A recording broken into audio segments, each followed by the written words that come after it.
This year, the Lads podcast is hitting the red dirt at the 2025 FINKE Desert race, and we're stoked to have the absolute legends at Black Cat Civil riding shotgun with us and helping us vlog this year's FINKE Desert race. That's correct, Stiffy, and Black Cat Civil isn't just a name. They're a force in the Australian civil construction and mining game. They've been building the backbone of Australia since 2006, with a team built on precision, grit, and good old Australian fashion hard work. Black Cat Civil has a huge range of capabilities in major earthworks, dam constructions, and building roads that Australians drive on. That's right, and we're going to go visit Black Cat in the Northern Territory, more particular in their Alice Springs office, which is in the heart of the FINKE Desert race. These guys get it done, and they get it done right. And now they're helping us lads bring our own brand of chaos to the desert. From the shed to the sand, we're pumped to have their support as we chase dust, danger, and a bloody good time at the FINKE. Yeah, big thanks to Jai and Brendan at Black Cat Civil. Check them out at blackcatcivil.com.au and keep your ears on the Lads podcast and your eyes on our socials as we take on the biggest off-road race in the country, the FINKE Desert Race 2025. Our vlogs are up on the Lads podcast Patreon platform, and if you like to find the link in the Instagram and Facebook site, go check them out. Woo! Yeah, let's go. Fucking let's do it. Alrighty, folks, before we dive into this episode, we've got to give a shout out to our amazing sponsor, FINKE Productions. Nothing like the sound of crisp quality. And speaking of quality, FINKE Productions deliver top-notch videography to elevate your business social media game. Absolutely. They create videos that not only look fantastic, but also drive real engagement from promos to storytelling. FINKE Productions has the magic touch. So, if you want to stand out online, hit up FINKE Productions. Trust us, you'll love it. The results just as much as I love this beer. Yeah, check them out at www.peakproductions.com.au or check out their socials and let them take your brand to the next level. I want to thank me. I want to thank me for believing in me. I want to thank me for doing all this hard work. I want to thank me for having no days off. I want to thank me for never quitting. I want to thank me for always being a giver and trying to give more than I receive. I want to thank me for trying to do more right than wrong. I want to thank me for just being me at all times. Snoop Dogg, you a bad motherfucker, God. Hello, ladies and gentlemen, and welcome back to another episode of the Lads Podcast. As we strap in and shake the red dust out of our undies, the lads are back from the FINKE. Today we've got our cameras rolling, the engines roaring, and the yarns flying with our main man behind the scene of the lenses, anyway, Noah from FINKE Productions, and the legend behind the race team, JR himself. This ain't your average catch-up. It's the Desert Tales behind the scene chaos with a few too many laughs. Let's rip in. Holy fucking hell. How did you memorize that? Wow, that was Fucking nuts. memorize. Well done. Yeah, like you just said, we're back. We're back from the desert. It's good to see you again, Barney, tonight. And we've got two guests on board. You just said, Noah from FINKE Productions and JR, Justin Ryder, the man with the buggy. With the buggy. We're going to get fucking straight in this fridge, right? Let's fucking grab a tin, bruz. Righto. Fucking what's in the fridge there, bruh? Sick.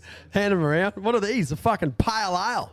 Nice. Fucking WA. Anyone got a FINKE Productions stubby cooler they can hear me? Is there one magnetised? Mate, is that fucking... Yeah, the there's an alpha. Another one over there. Yeah, they're floating around. There's one over there, JR, if you can reach it. Actually, I'll get it for you. Where is That's it? a quality one. Thanks, there. Where's mine gone? All right, doesn't matter. Anyway. Right, yeah. What's going on, boys? Welcome, everyone. Oh, I better crack, hey. Let's... Oh, right, you go. That was piss poor, I know, bro. fuck, thank you. Yeah, good. Yeah, All right, that Noah. was good, Noah. Oh. No poo face either. Look at him. Dragged it out. This concentration. That's the longest. That's the longest crack I've ever fucking heard. Right, and JR? I'm just going to hit it with commitment. Just a classic. That's the driver, isn't it? Have a sip, Fucking hit guys. Jeez, that's Oh, that's so good. Oh, well, welcome to the Lads Podcast Studio, lifestyle adventures and daily stories. And what a fucking adventure the last 2 weeks have been. Not only the last 2 weeks, JR, for you, fucking, 4 months? Yeah, 3 or 4 months. It seems like the race started many, many weeks ago. So we just finished the desert race. Take us back, I guess. We've been talking about this buggy, haven't we? Yeah. So take us back a little bit on your journey with this new buggy, because I've spoken about you and your builds over the years, but this one was different because it was a new car, and you did it in pretty much record time. Yeah, I managed to get hold of a car because they're pretty hard to get hold of. So I got hold of one about February, I think. But, we didn't get the build underway until the previous car had sold. Yeah.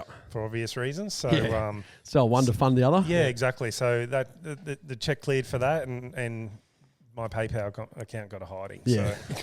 So logged. It was a good 2 or 3 weeks of every night on the internet, ordering all the bits from the States, and then obviously organising fabricators and the other services that we need to get it all together, and then it all happened in about 8 to 10 weeks. Yeah.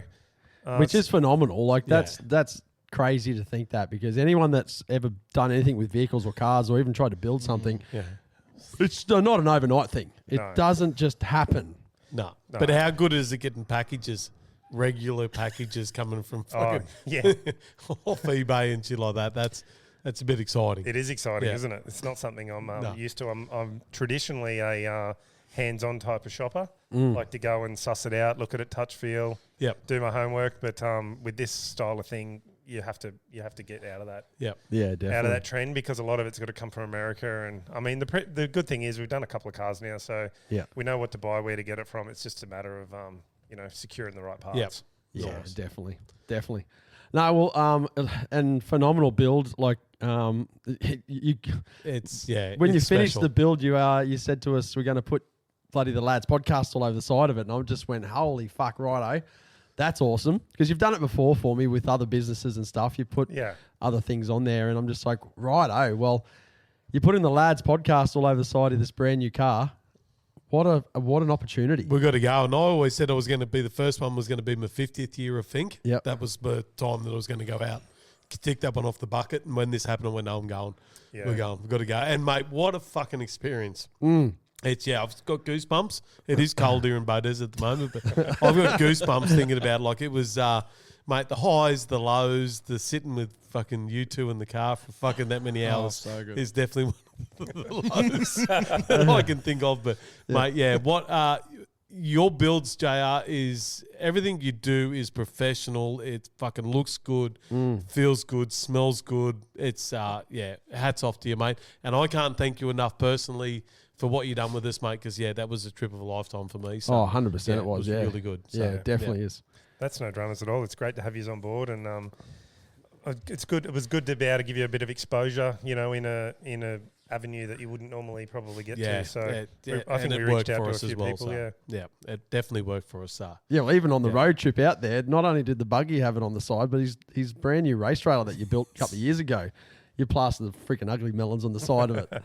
But that's all. The whole thing about it was for for the awareness of the podcast. That was fantastic. So massive thank you again for that, because that's an opportunity that we'd absolutely would never think of or have. So that was good.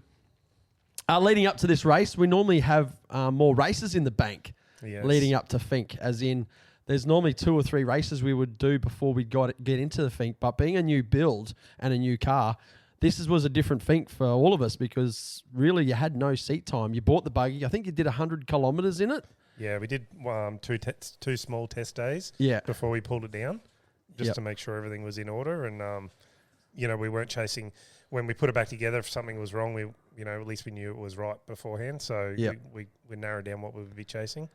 So did 2 small test days, then pulled it down and started the build. Unfortunately, no race, no real testing at all before the race. No. So going into the biggest desert race of Australia, realistically, you had no seat time, as in to learn how this car operates. How you've changed a few things. You got the paddle shifts on the steering wheel, so that was a whole new experience as well. Correct. So there's a lot of new things going into this race. Not just a new car, but a whole new means of learning what the car does, how it handles, new suspension, a guessing game. So run us through a bit of that for your experience with how that worked for you. Yeah, it's very different to drive to the X3. I mean, it's been 6 months. Oh, it's been 9 months since we've driven the X3 even, because the last race with that was Don River, obviously back in September. Yeah. So not only has it been pretty much zero seat time in 9 months, the new car is completely different to drive. So, it's similar, but it's different. It would appear to take a lot more abuse in the bumps. Although we did find a weak spot. We did, yeah, which we'll get into later. But having said that, the car as a whole, it's unbelievable. That new platform is unbelievable, to be quite honest. So I was very impressed. I was more impressed when we seen a bit of footage that Noah captured on your camera. I think this was on race day 1 going to Alice. To FINKE, Alice to FINKE. And you did a slow-mo of how the suspension, how the car was working. And now inside the car, I guess we feel every bump. Yeah. Whether it's a small bump or a big bump, you still feel it. You don't really get an idea on how the suspension's working until we seen what Noah captured on that slow-mo. It blew my mind how much the suspension was actually working. Yeah, right at the back of that clip, you can see the rear wheel hit a G out, and the thing travelled right the way full stroke, probably hit the guard. We didn't notice that in the car. No. So the car remained fairly stable throughout. So Yep. Yeah, the suspension geometry is completely new with this car, and the arms are all new, and it certainly works. Yeah, 100%. And the old car, I mean, we used to talk a lot about belt temperatures, and that was the main configuration of what was going to hurt our race time and things like that. Correct. That was blown out the window with this new car because it doesn't have a belt. Wasn't it great not to talk about belt temps? You didn't even have to talk to it. It was him. kind of fantastic. It really was. Yeah. I'd forgotten all about belts, to be honest. Yeah. So it was an absolute pleasure not to think about belts. To have the security, like the confidence is probably the word I'm looking for, to be able to get in this new car and hold the fucking thing flat to the floor, where with belt temperatures we had to back off, didn't we? Yeah, 100%. You could only hold it on the firewall till a couple of minutes at the most. Probably not even that. You think some of those races down south that we had with longer straights, we'd get it up to speed, and as quick as we got up to speed, we're having to back out of it to keep that belt temp down. So. Yeah, correct. And obviously, one thing why you had to go with a new car was really to be at the pointy end of the field, isn't it? Yeah. To be competitive with the field. That new car that came out realistically, 16 months ago, 18 months ago in the field. Yep. Last year was kind of like the teething thing, but this year, predominantly, if you're not in that new car or that new platform, you're not up the pointy end, are you? No, that's you're like taking a knife to a gunfight, as they say. It just well, I didn't want to build a new car. Had a pretty fresh car. It was a comprehensive build, probably one of the best X3s out there. But I don't want to go to the races and just make up the numbers. I want to go and try and compete. So yeah, definitely. So the new car was in order. Thankfully, we got out of the other car okay, and the new buyer's got a really good competitive car himself to learn in. Yep. And no doubt he'll upgrade in a couple of years once he finds his feet. So correct. But yeah, the new platform is 100% the only way to go. Yeah, definitely. Yeah, definitely. So you guys got a bit of a spin, or you did anyway. Like when we went on this road trip, when we finally packed up and we started getting on the road, you got an actual spin in the car, didn't you? I did. It was awesome. It fucking sounds amazing. And it just obviously was just down a big long straight road and that, but just fucking sit in the hole and fucking shut up. Well, the thing about that, it was the first time I sat in the car too, because that 100 kilometers you did, I didn't get a chance to come out testing. The noises that this new car makes compared to the X3. The sneezing. I'm like, sneezing, it's like, okay, I've got to learn new noises too. And it actually sounds like a race car now, doesn't it? 100% it does. Yeah. 100%. Now, when we went past you boys on the side of the track, you probably would have heard it. The way the thing just pops and farts and carries on as it changes gears. Yeah, amazing. And even just, we put it through a few modes in that as well too. So it went from like 1,600 RPMs to 2,500, I think. Just in one mode. At idle, yeah. At idle. So it's, and then just it's at limit. So she's, it's a sexy sound. Yeah, definitely. It definitely sounds So let's go to the road trip. Day one. We finally got out of there. We got all loaded up. You were, got the vehicle in the, we actually didn't take the race car in the trailer. We took another couple of cars for a couple of reasons of having a support crew, a bigger crew out there this year. Correct, yeah. Yeah, so have a means of taking things down to Fink without taking the big trailer, because as our listeners are aware, last year when we did this big race, and we finished the race last year, but we broke the trailer, didn't we? We did, yeah. So we didn't want to do that again. And that was, we had this conversation before we went out. And for me, so talking to you, I was like, I need to remove that out of your head so that you can concentrate purely on the race. Yeah, and that was a good call because I hadn't really thought of that. I was considering, do we risk it? You know, you get used to the creature comforts of the base trailer. Yep. I was concerned about what we wouldn't have down the other end. But you're right. Leaving it back at Alice was the best thing to do because it wasn't in your mind. Didn't think of it one bit on the way down. So yeah, correct. And the lap time showed it, of course, because I suppose we haven't spoken about anything to do with the race yet. We'll get to that, but it showed in your lap times in your race time. So correct. Yeah. Yeah. Confidence was there. So the first day we got on the road, didn't we? We did. It's you guys met me at Burpengary because I spent the last night with the girls and that up at Burpengary. They had a horse show on, so you guys picked us up from Burpengary BP. Yep. Caboolture BP, I suppose. So it was good to see the wife. Yeah, she could see it and she going, yeah, this is good. So the big smile on her face and. Yep. And getting rid of me for 2 weeks. Of course, she was smiling. So it wasn't the buggy or anything. And a big thank you to Noah for coming on board. Like, this is a massive trip for you too, Noah, because, you know, when I hit you up a few months ago saying, hey, this is an idea we've got going about, you know, we're going to Fink, we're racing it, I'm going. The Lads podcast is going to be on the side of this car. What's your thoughts about coming on a fucking road trip and documenting vlogging this? And what's your prep like into the thing? Like, it's obviously, you don't just throw a few things in a bag. You got to go get swags and shit like that. And yeah. Well, obviously, me swag was cooked because I haven't been in the swag life since, you know, younger years, and that wasn't too long that wasn't too long ago. But oi, you're 21. For fuck's sake, give me fucking younger years.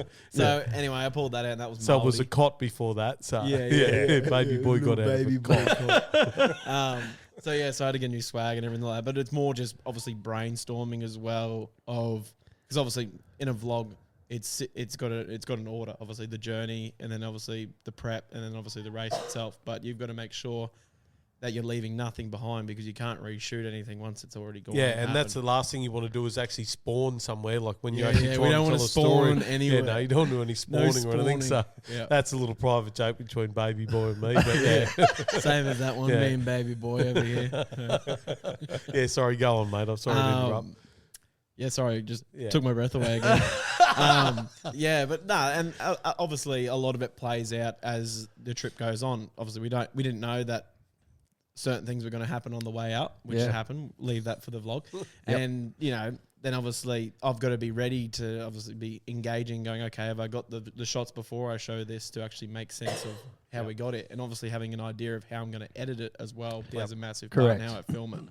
But yeah, other than that, like the road trip up was quite cruisy, I guess, in a way, because obviously there's not a lot we can film. Like I can film Barney shitting himself all the way up to, you know, Alice, and it wouldn't really be good content unless it's a big compilation for 10 minutes. But that was more on the way home anyway. It wasn't on the way out. But it was good for me. I didn't have to drive, which was nice. I actually didn't drive. Yeah, you got in the back seat, all the whole way. So it was good. But immediately when I hit you up that day to say, listen, this is an idea, what's your thoughts? You were straight on board. You were just like, okay, if we're going to do it, then let's do it the right way. Let's make this happen. Yeah. Which I'm stoked about because it shows the commitment that you love about what you do as a videographer. A true professional. Try to be. No, you are. You really do. Like, it's just the effort that you go to. You're up before us every time because I know a couple of times you got me coming out of bed and stuff like that. So you're on it. You're on point the whole time. So this man is a dead set sniper. So if you go out with him, mate, he's going to capture. You fucking watch out. You watch out because he's going to get you. So I probably should say a little bit to our listeners. The reason why we brought Noah along was to vlog it, but that's going to go up in our Patreon site, our website. So anyone that's listening and you haven't heard about it yet, we have got a Patreon site that we're going to put all our vlogs on. And there's a golf vlog already done on there that Noah's kindly done for us. So check it out. It's only $5, guys and girls and lads and lasses. So, subscribe. You can't even get a Go bucket for $5 these days. Correct. It is cheap. Bargain. So we're hoping to get about 3 episodes out of this whole adventure that we've just done over the last nearly 2 weeks. and we'll drop one every couple of weeks or whatever. So there's going to be some fantastic content for you guys to get on the backside of who we are as lads, also with the race crew that we went along. It's not only just Justin. There's Mikey, there's Levi, there's Sammy.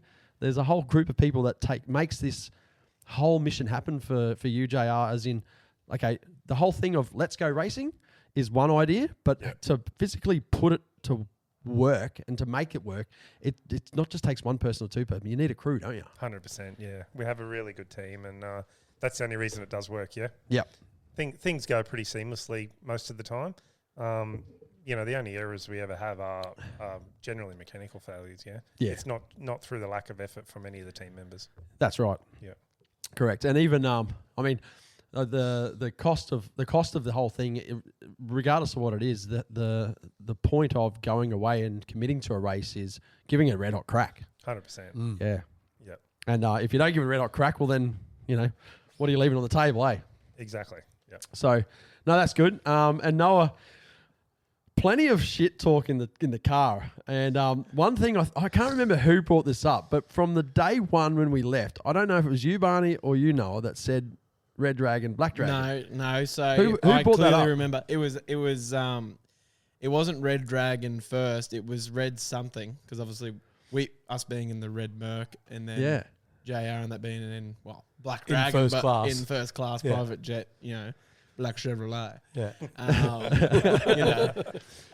I don't clearly remember who, but I believe it was the pair of you going off each other, but you were the initiator. Me? Stiffy, yeah. Oh, So, I don't even remember that. but yeah, but I think that was honestly, I don't even see it as a Chevrolet anymore. Or It's Black Dragon. It's Black Dragon. Yeah. Black Dragon, and then it's Red Dragon. Yeah. And how funny was it though? Like you could call up, like you might get a bit complacent on a long journey as you do, and copy JR.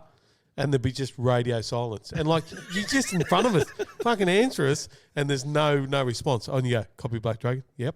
Straight away. Yeah. You know we fucked up. Yeah. Yeah, if you didn't use the call signs, you weren't getting talked to. So that's part of the whole road trip. And Yeah. that, It's just boys being boys. those small things is what I'm going to remember of this year's FINKE race. More of the adventure of getting there and getting back. The race was fucking amazing as well, but that whole journey that we took was fucking amazing. Well, it was pretty much even. Like, we were pretty much on the road for 5.5 days. Yeah. And we were in Alice for 5.5 days to make up the full 11 days, right? Yeah, Like, correct. you know what I mean? So the journey there is half. yeah, the peak. Half the exactly. time. It was. And it Always is. Yeah. And it was exciting sitting next to you two blokes the whole way there. That was just great. I fucking had a great time. Now, we've touched on this. A lot of brain rot. There was so much brain rot. And that's the thing, is like you run out of stuff to say. Oh, yeah. And it's good when you can sort of sit in the car and there's peaceful silence where you can sit there and you go, yep, no one's saying anything. That's good, because we need that little bit of a rest and that. But yeah, the rest of it was just shit talk, wasn't it? Just proper shit talk. Now, a good road trip involves. Now, we've talked about this on the podcast we did last night, but it's trying to drop later. Which will be, the one after so this. We're Anyway. probably going to double up on a few topics, but any road trip that we do, or anyone does, I mean, you've got to stop and get fuel, don't you? Now, I know the hot boxes throughout the country got an absolute fucking raping. Oh, pizzling. for 'em. An absolute pizzling. But how do you rate your boxes, guys? Oh, wow. I'll just take the reins here. Yeah, I guess. of course you will. Yeah. Oh, And the white paper bags. And I don't think I've ever had that much hot box in my entire life. Dead set. I think I probably for the first 4 days or 5 days I was constipated of hot box, just like chock a block of just hot box crap. Yeah. And don't get me wrong, there are some good hot boxes out there, and there I are think some the shit ones further on the way north up. you go, Yeah, the better the hot boxes get better. the more trucky related towns, I think, have better hot boxes. And obviously some on the way back too. They had cafes and like the service, they're doing pizzas and all. Didn't have time for the pizzas, but we had time for the hot box. So I don't know. My go-to, I think, was those little bloody, I don't know, those chicken dumpling looking things. They seem to be everywhere. I don't know about you and Stiff. And No, those Jay. chicken- I didn't see chicken Jay. dips, Well, yeah. I didn't. Yeah. What do you guys reckon? What was your favourite out of the biggest thing is I never got any of them dumpling things because if you were in front of me, they were fucking sold out before I could get one. Every time. My bad. Baby boy's hungry. Yeah, no, look, mine was a Chico roll. We spoke about this one. Chico roll, I've got chicken nibbles and shit like that. So, yeah, and there was a few things that were sort of left behind, but yeah. Fuck, you're a slow eater though. That's one thing I learned from this trip is fuck you take a while to eat. You got a little mouth on you. Yeah, You little baby just boy nibble mouth on on you. All right, so if you haven't picked this up yet, there's been a bromance in the Red Dragon. The bromance between these two guys, Barney and Noah. Fucking, I tell you what, there was some moments, guys, when I was driving and used to. Oh fuck. Yeah. Anyway, it's going to take me a while to get over it. You know. Yeah. You reckon? Yeah. Is it? There was a bit of there's a great bromance happening, and I love it. I love it. Yeah. Well, it's a long time away without your wife and stuff like that, so you've got to cling on to the next best thing. That's so, right. And that was it. What stays in the Red Dragon? Oh yeah. What happens in the Red Dragon stays in the Red Dragon. Dragon. Right. Yep. Anyway, it was a great adventure to get out there. So what was yours? So obviously you were in a different car than us too, JR. So what was your trip out like? Yeah, it was pretty good. Yeah, I mean we've done that run 4 years in a row now. Yep. So we're reasonably used to what goes on and where to stop and where to sleep and all that. So to be honest, it was just ticking off the boxes. Yep. Yeah. So but we had a good run. Couple of tyre issues, one on the way out, one on the way back. Yep. Other than that, very little wildlife. There wasn't, but there was more on the way back. Yeah, like late in the trip home, on the way home. There was quite a bit. We saw a deer. Yeah. We saw a deer. I'm going to skip back because that was when we were coming back into Barkholden. Yeah. I don't know if I was tripping or not, but I was just bloody because we were tired. You're sort of delusional. We've been having a lot of fun and we're driving back, and there was like 5 dead kangaroos Sleeping.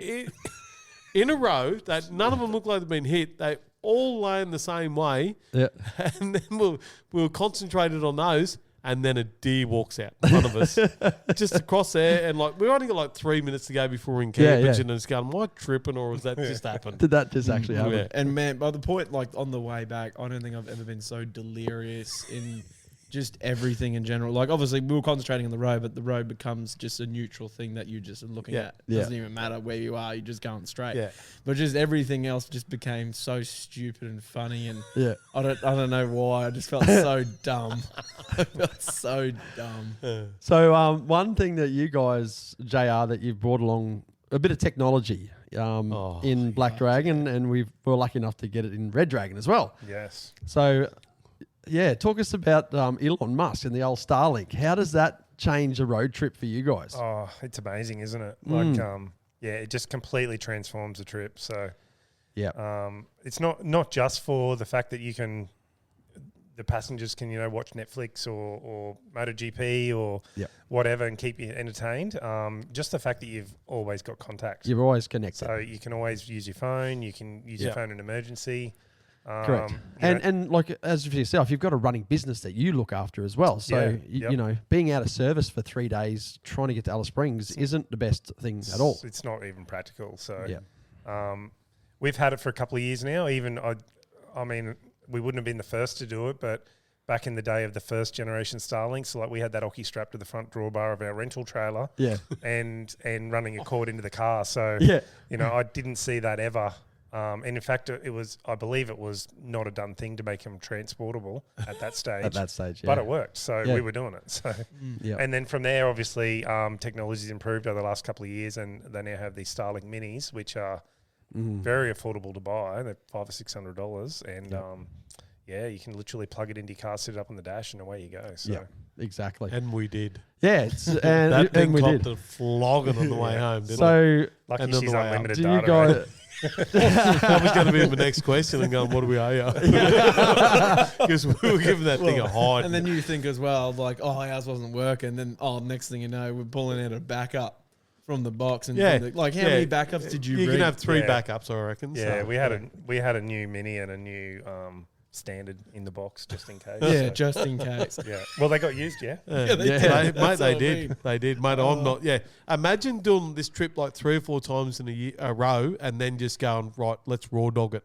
Oh, no. Yeah, no thanks. No. Mate, you would be at people's throats. I reckon there'd be tensions. There'd be Yeah, after having that trip with Wi-Fi, with Elon, Starlink, I could never do a 3-day drive without it. I couldn't even tell when we were out of service. No, Like, you know what I mean? no. Like if we had to do that trip without it, I'd be probably really disappointed the entire drive because I'd be like, oh, I've got fucking 5 minutes or so. Oh, it's gone. Yep. There it goes. Yeah. I think on the way home, I'm sort of sitting there shaking the phone going, right, I know you used to Elon, but come on, give me some service. Yeah. Just on the way home, like 40 minutes away. Yeah. You know, for fuck's sakes. Yeah. Makes you want to just put one in my life. put one in your backpack and walk Oh, around with mate, it. I reckon I'm going to do that. I'm going to ditch Telstra. Yeah. And just going to have one with a 9-volt battery in the back of it and just walk around. Upper. Just, Google and shit. Can you hear sirens? Yeah. Righto. Yep. There's something going on out there. Righto, so... Thought we were back in Alice. No, Arnie plan. Irvine. I Arnie didn't even- Irvine's coming around. I didn't even hear him until you mentioned it, but I heard it. Yeah. It was just blending in the background. So that was the road trip, and one thing that really, we talked about this last night too. But how good were Red Dragon? We had the doggies going, like we were betting on the doggies, the horses and stuff. Juju. And that just made the day fucking turn over so quicker and more enjoyable to have that luxury, because that's what it is. It's a luxury. Yeah, absolutely. Yeah.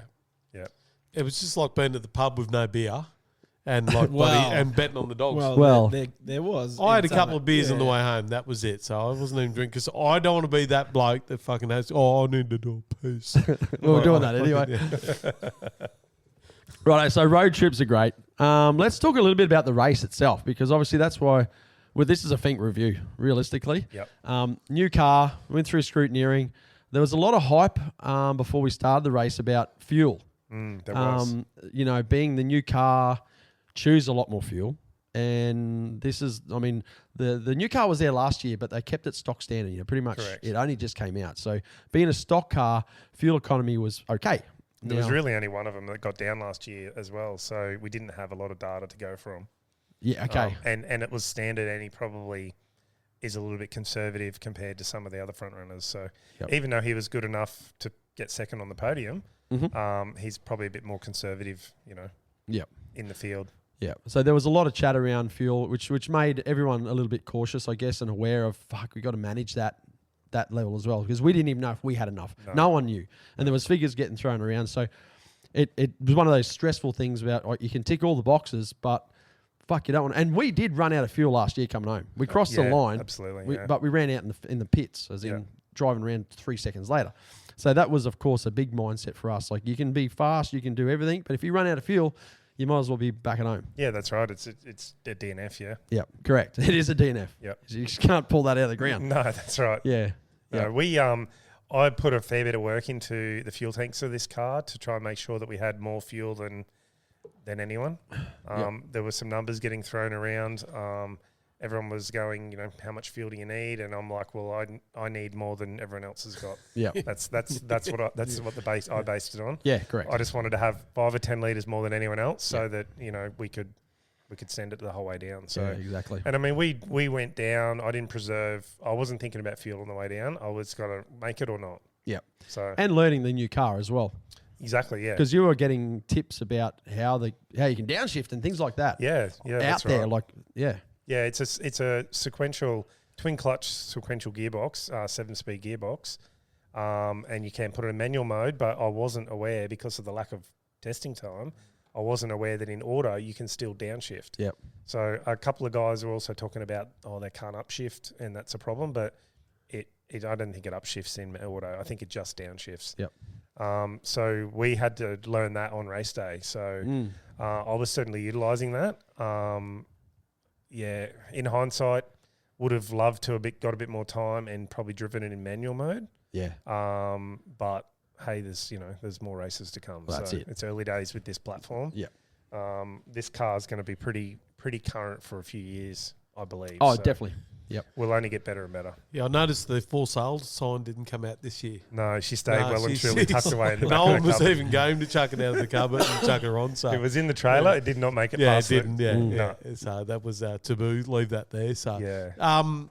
what would you change now for next year in the car? For FINKE or for the car in general? For the FINKE? Not a lot. We'll just have, I mean, the plan is to do 2 more race meets this year, which will give us a desert race, a more traditional off-road race at Gundawindi. Yep. And then we're going to do a sand race at Don River. That'll give us 3 events under the belt of the car to, we'll pull it down in the off-season. Yeah, so more data for you to sort of work out what you got to do. Work out what's failed, what hasn't.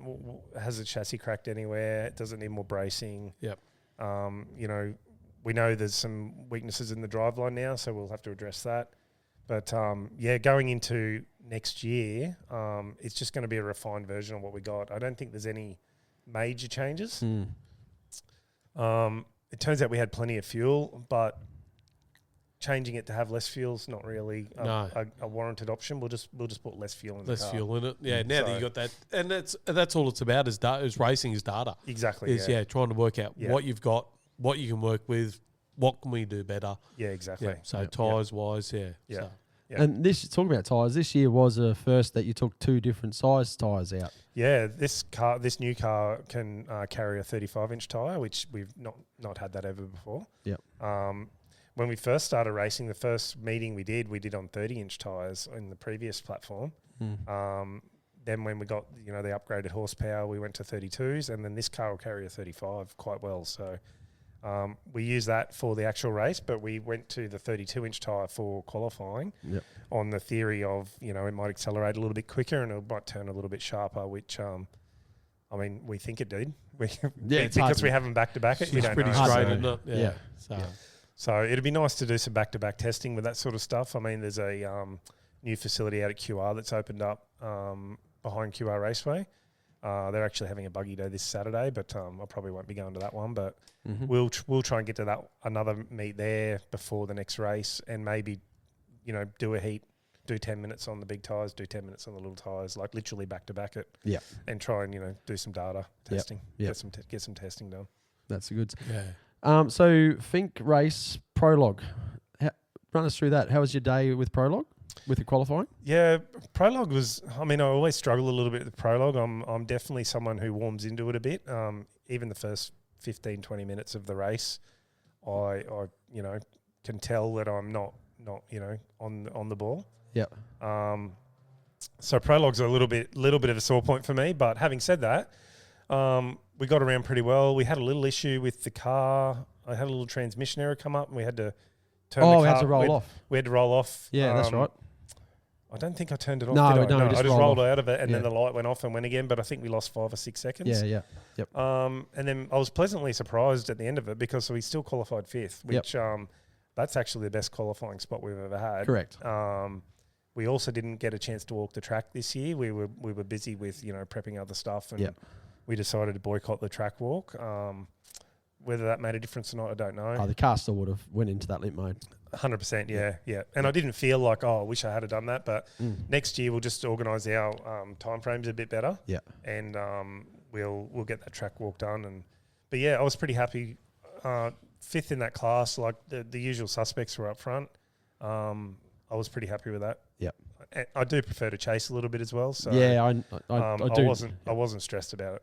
Yeah, you do drive harder and chase harder when you got the dust that you can see in front. You're like, fuck, I need to mow that bloke down. Yeah. So you're a hunter. You're a hunter. Yeah, you see that dust, mate. You're going, I'm hunting this bloke. Yeah, I'd say next year maybe turn on the GoPros. I reckon that'd be a good start. We forgot them too.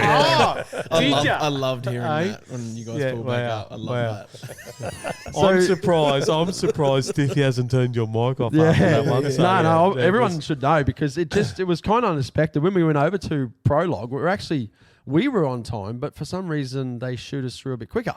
We were like 3 minutes early. Yeah. And then anyway, and then Noah, you got caught out too. Yeah, by the time we walked over there, I'm sitting there waiting for you to come out, and the next thing you know, you come the other way coming in. Yeah, that's when you were supposed to start, and I'm like, you're kidding. Yeah, and I'm like, thank God we got the GoPro footage. Yeah. Oh wait, no. One job. Actually, no, that was JR's Actually, job. that was JR's job. I forgave him a lot. Yeah. So we didn't that moved happen the second day as well? Too? Oh, Wasn't there yeah. a bit of fucking.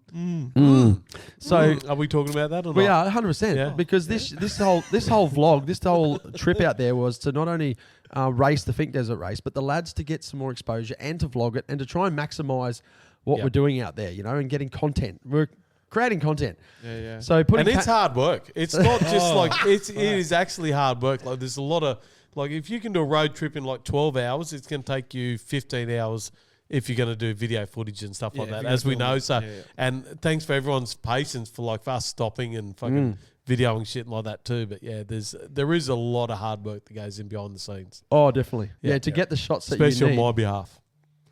Yeah.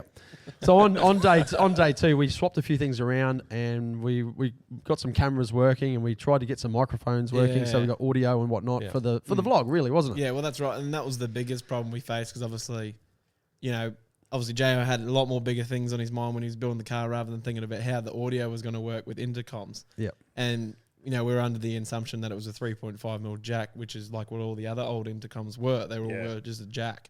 But this one's got some funky looking, 6-pin fucking God knows what. So me and Barney went on a mission to try and wire this thing up, I can't use that word on here. Trying to rig this thing up to make it work, and it just wasn't working. So we had to kind of put the DJI mics on the firing line a fair bit. So they copped a bit of a flogging. They might have got lost a couple of times. Couple 95% came back. So but no, overall, it was a learning experience for us to know. Okay, we need the GoPro mod. That was a simple thing that we got fixed, but there was all these other little things that we could have definitely prepared prior, where we're not in Alice Springs with one rinky-dinky shop to try and shop out of. We had no JB Hi-Fis. We had nothing. Mate, I reckon Alice Springs was better than being in Brisbane for the parts that they had. Oh, and the service that they had. The service was great. top-notch. Yeah, hats off to the blokes in Alice Springs with the... it's a little sub-branch of bloody JB. Not JB. Well, not J-Car. even. J-Car. Like a J-Car, combined business partnership thing. Yeah. But they were great. Yeah. Everyone trying to give you... Well, and that's what they said, though. Everyone comes in to, they try to all bring in extra stuff for FINKE and, make sure everyone was so friendly, though. Everyone you was, you didn't get that sort of, fuck off.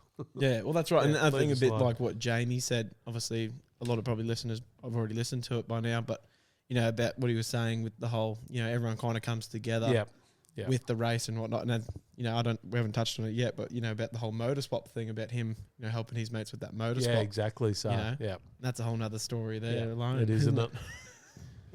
Does anyone else need to pee? Yeah, let's have a piss. I'm going to have a pee. Yep.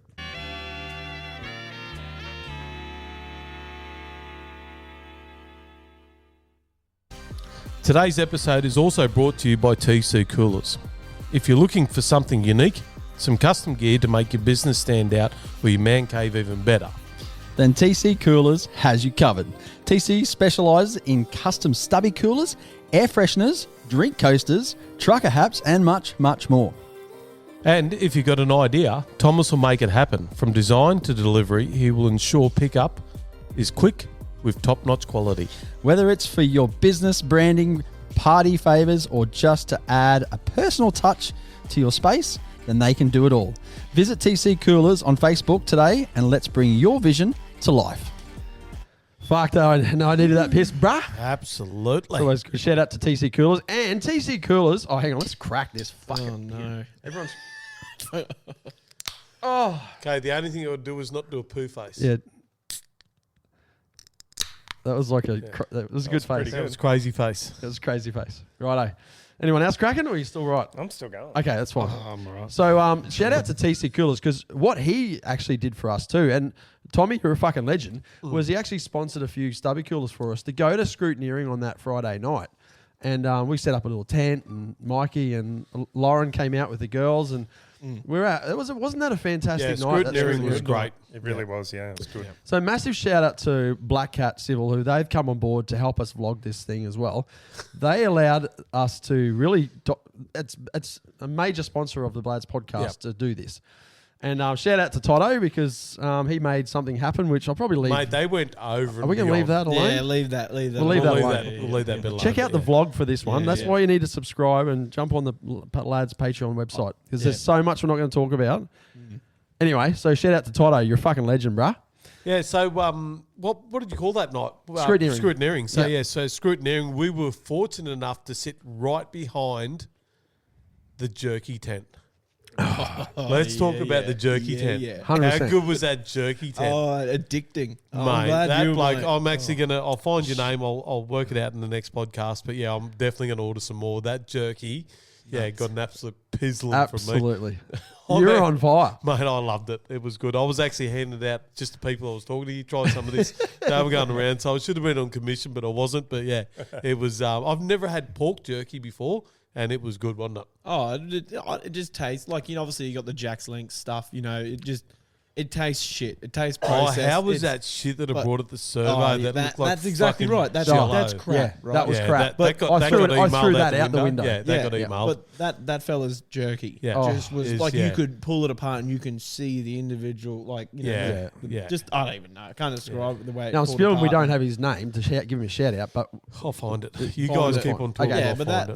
that was prime, obviously. Absolutely. But even just as obviously, yes, we're right next to a jerky tent, but the positioning of where you boys were, obviously, unfortunately, we tried to get the buggy in, but after miscommunication, we didn't get the buggy in with us in front of the tent. But we had a big crowd of people, obviously in that undercover pavilion area, eating and chin wagging and whatnot, and we had a lot of foot traffic kind of coming our way.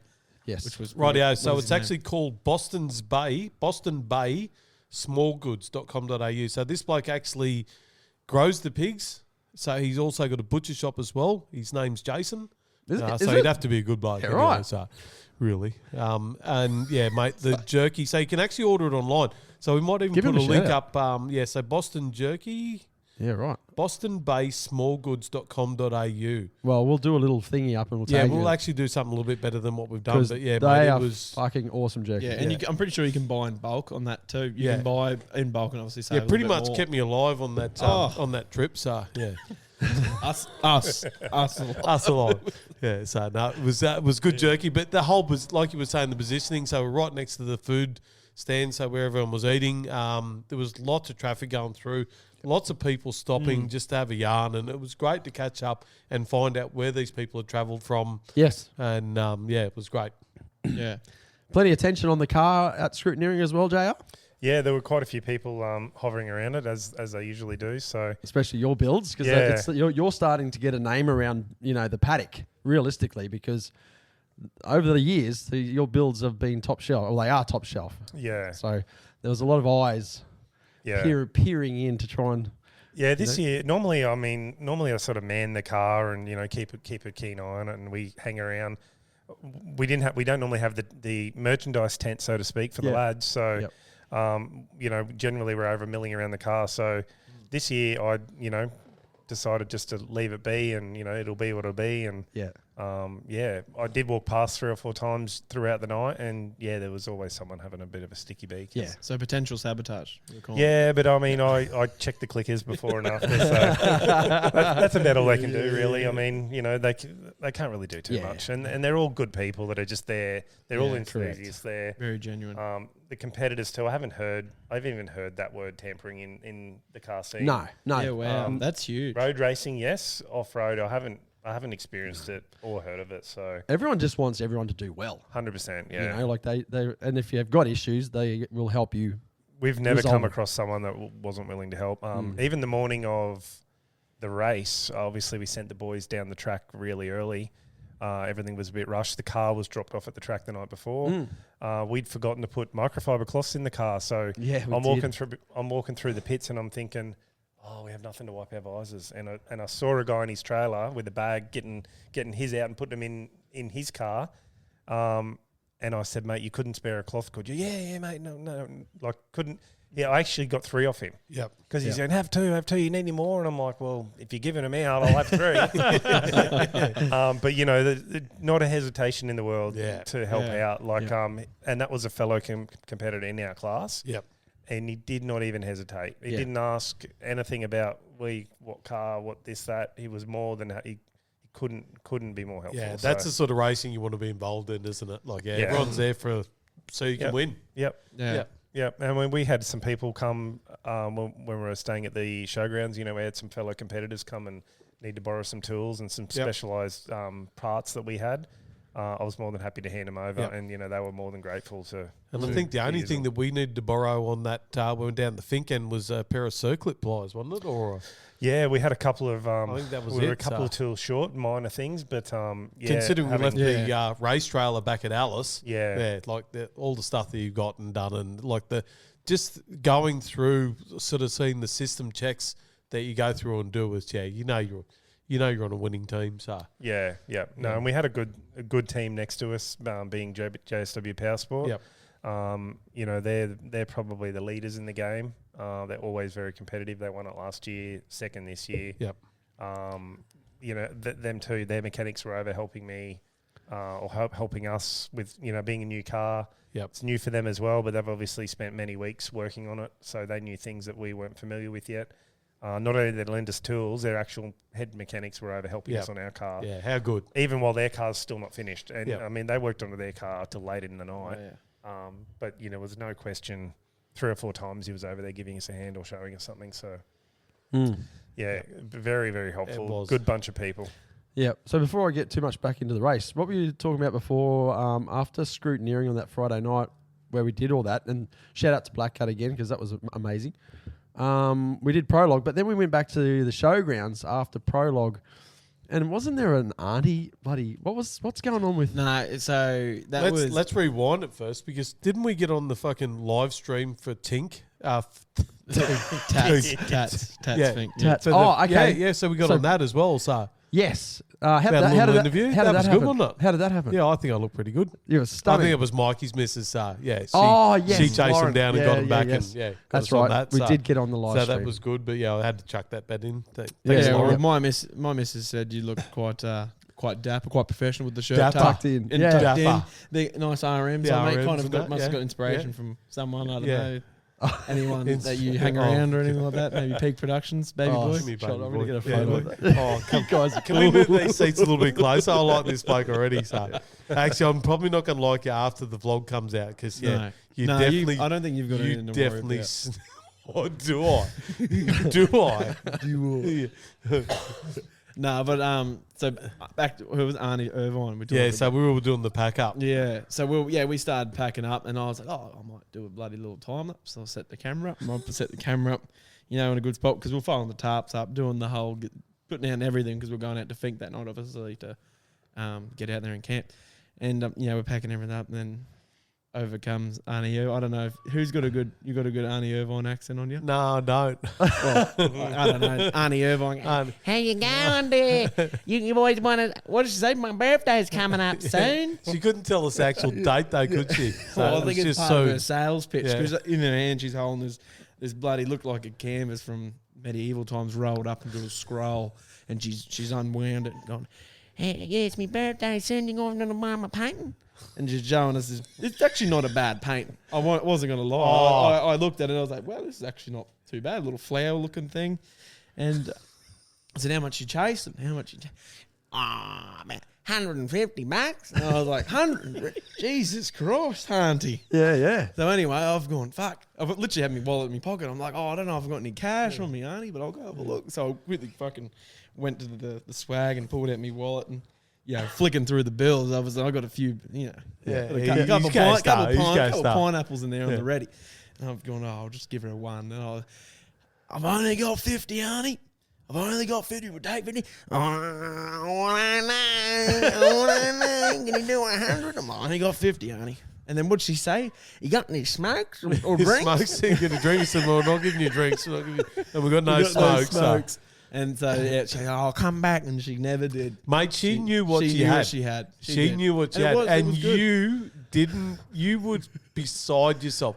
I'm going to go after her. I'm Yeah, gonna, where is she? I was And he was regretting- watching it the whole. So she was going to campsite to campsite, and I was still there, but she didn't give in. She No, was not going to. no, it's She quite- knew what she had. Yeah, well, Yeah. I'm quite an avid marketplace buyer, and I had that exact same feeling when you've lowballed something that you really want, and Yeah. and, And you you have been left really undelivered, wanted and this. I had that same feeling. You had an itch. And I was like, You had an "Oh." itch. You had an I itch, can't and you let her couldn't go. scratch it. And I'm seeing that her crew, because she had a few workers She had a going few. for her. That bloody, about a crew of 4 or 5 walking around with their scrolls, going around at each campsite. Yeah. Anyway, after an hour, I'm just seeing them slowly fade off into this. I'm like, do I chase them? But no, I didn't. So I You do. didn't. That's probably one of my biggest regrets. That is from your Fink. biggest That is regret one of my your life. biggest So I regrets. reckon you'll tell that Because on it your could be, deathbed. it could be right here. We Yeah. could hang it up right Yeah. here. But anyway, whatever. Well, she didn't sell it because we saw it the next morning, or was it late that afternoon? Might have Yeah, been late on that your way back. afternoon.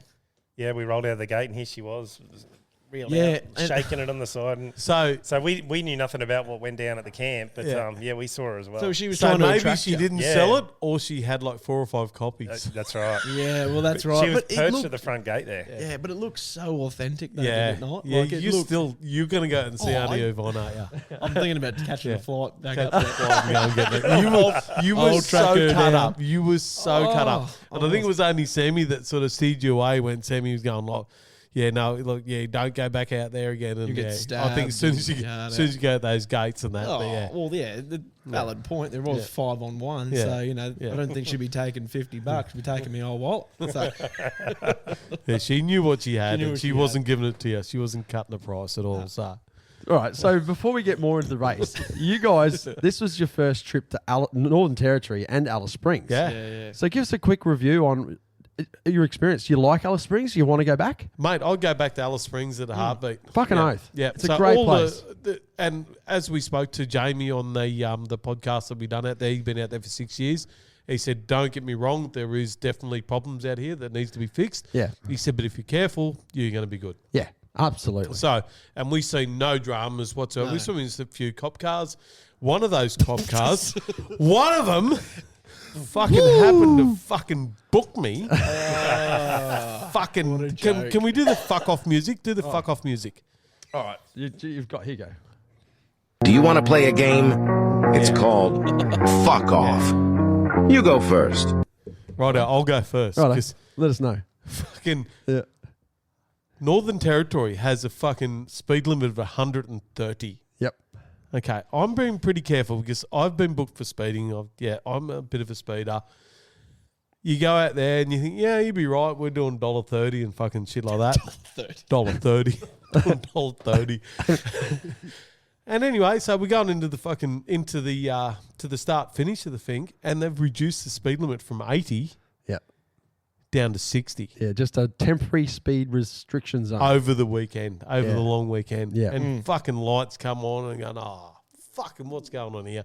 And he walks up with his fucking breathalyzer and sort of blowing it. Oh, that's going to be it. And he said, oh, no, we've reduced the speed limit down now. Admittedly, I was doing 87 Yeah. in an 80 zone, so I fucking In a was. 60 I was zone, excited. Yeah. Yeah, but there was a 60. So, yeah. So, Northern Territory Police, you can fuck off.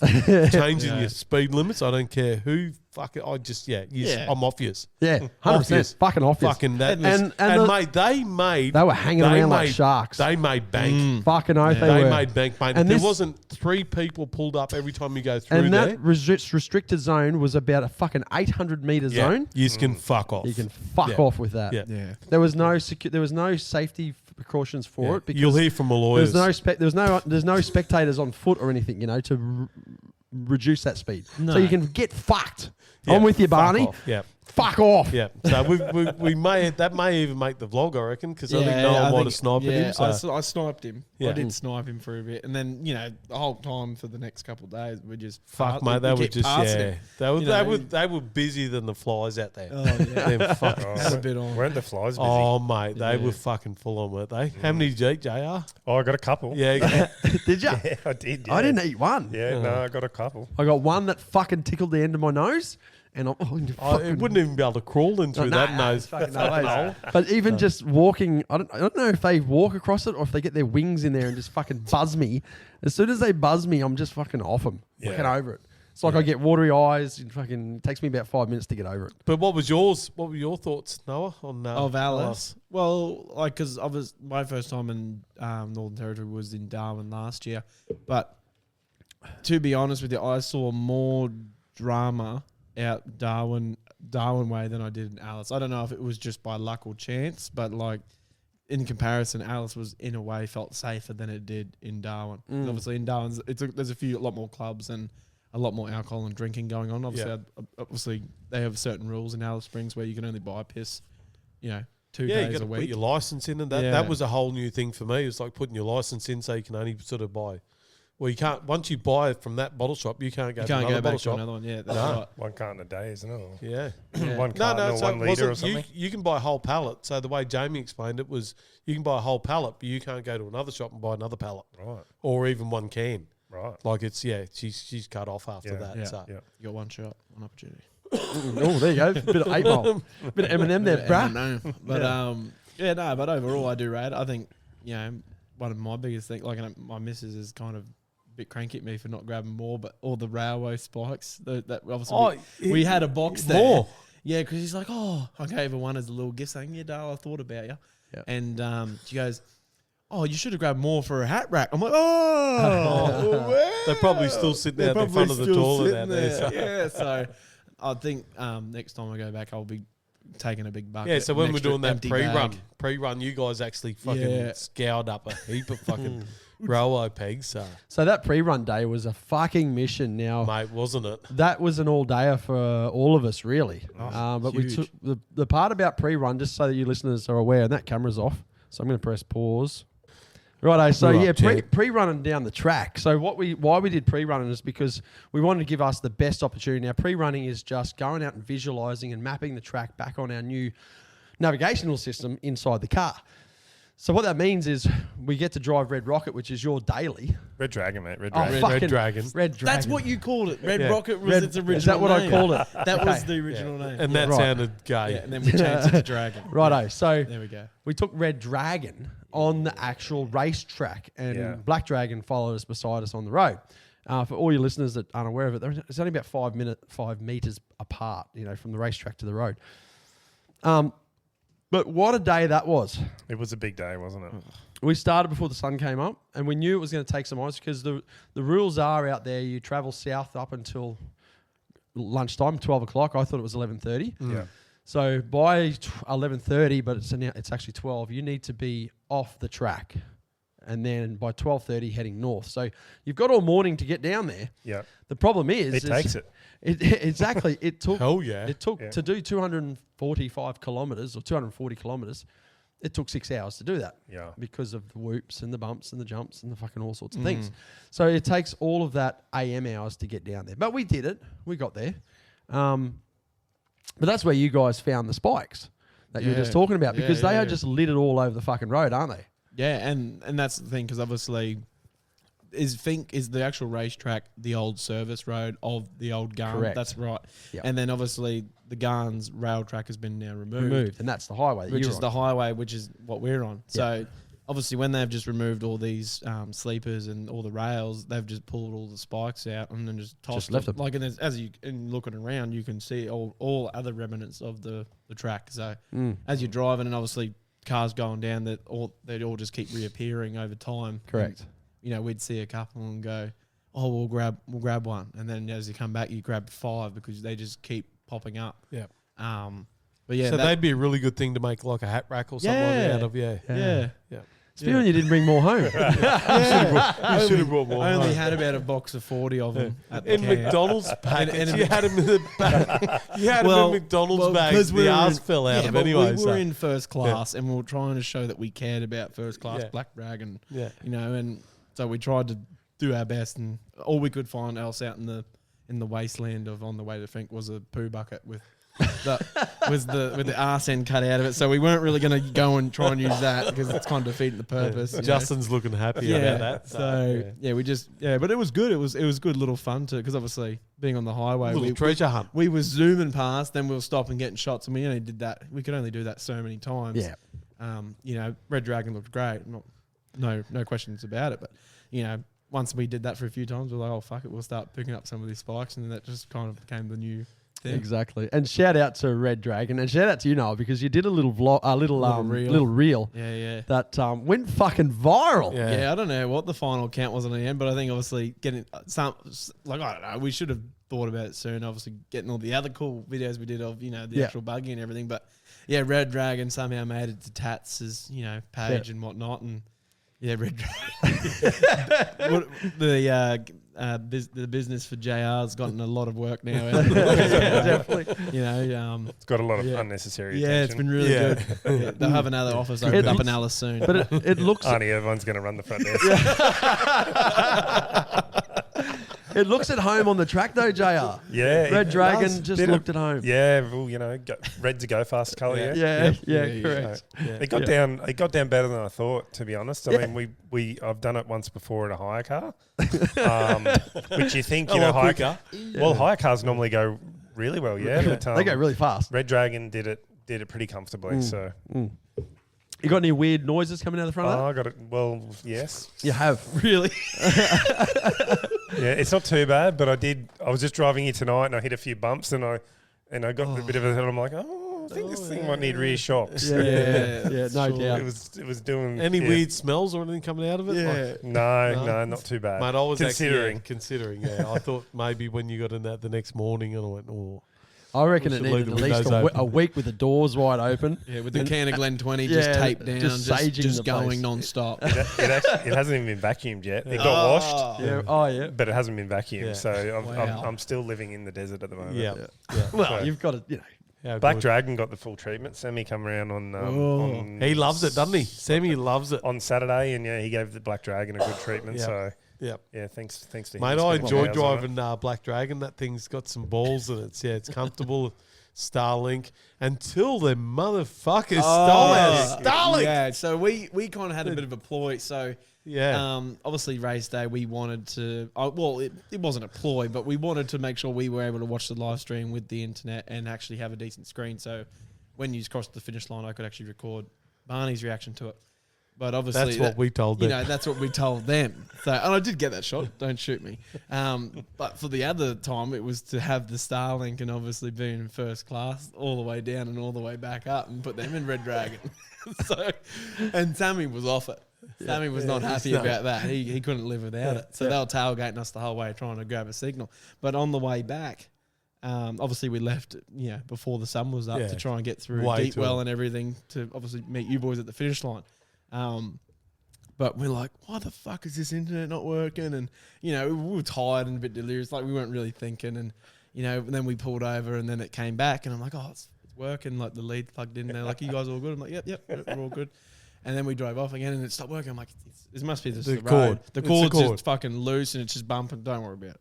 So we just raw dogged it all the way there. And then we get there and then internet's come back on. I'm like, oh, how's the internet back? As soon as they got out and they had the fucking two big smile Levi and fucking Sam we had didn't big even smiles on their realise. face and go, fucking dirty Yeah, dogs. so they robbed us. You'll get paid back on that. Yeah, robbed us of the Starlink. So, but anyway, then pretty much that's when we got the news. It was nice though, sort of sitting there just raw dogging you and I talking. We had nice chats. That's We why did, didn't we? You're baby boy and I'm baby boy Baby as well. boy one. Baby boys. Baby boy one. Righto, baby so boy back two. to the race. These guys need to get a Sorry, room. we keep getting distracted. So JR, race day 1, we've gotten through scrutineering, we've done prologue, we've taken off on race day 1, and I remember going that first 5 kilometres of race day 1 was the wettest fucking 5 kilometres that we've probably ever done. Yeah. That threw a few dramas at us. Yeah, it was very slippery, so I was trying to be pretty careful coming out of the stadium. I looked back at the in-car and I was being very, very gentle, but I mean, I couldn't have gone much faster, to be honest. It was just like an ice rink. Correct. So anyone that had splashed a puddle had splashed it up onto the harder ground, and it was literally just slippery as ice.